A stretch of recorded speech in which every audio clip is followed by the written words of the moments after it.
ესე იგი, ხახვი და ხორცი კარგად რო ჩაიშოშა ნივრით, შემდეგ ერთი კობზი ტომატი, კიდევ კარგად ჩავშუშე და მე დავასხი ეს ბულიონში გაზავებული ნიგოზი და სუნელები.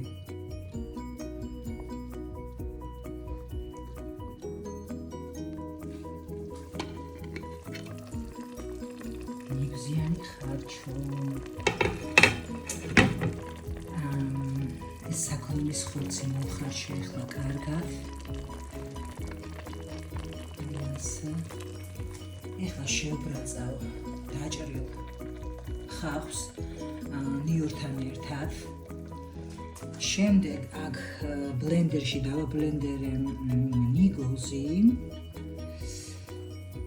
და ახლა ამოვიღებ ამ ბულიონს, აი აქ ამაში გადმოვიღებ ბულიონს და გავაზავებ ნიგოზს სუნელებით, უცხო სუნელი, წიწაკა, მარილი გემოვნებით. ხო, და შემდეგ დავუმატებ ამ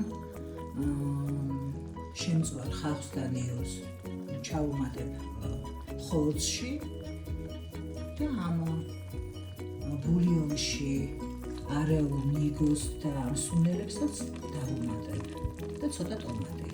და დასრულდება ბულოს განხეთ. ესე იგი, ძალიან ადვილია და ძალიან გემრიელი ხორცის ხარჩი.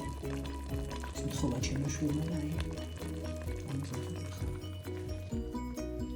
მოკლედ ის გადავწურე ახლა ის ბულიონი, გადავიღე ცალკე და ეს ხახვი და ნიური ჩავყარე ახლა ხორცთან ერთად და მოვშუშავ კარგად. შეგიძლიათ ცალკეც მოვშუშოთ. მე ახლა ხორცთან ერთად ესე გადავწურე და იმასფერი ხორცთან ერთად მოვშუშავ, ესე გადავწურე და ხო, ის არ მეთქვია, რომ პირველ ნახევარში წყალი უნდა გადავაქციოთ. აუცილებლად.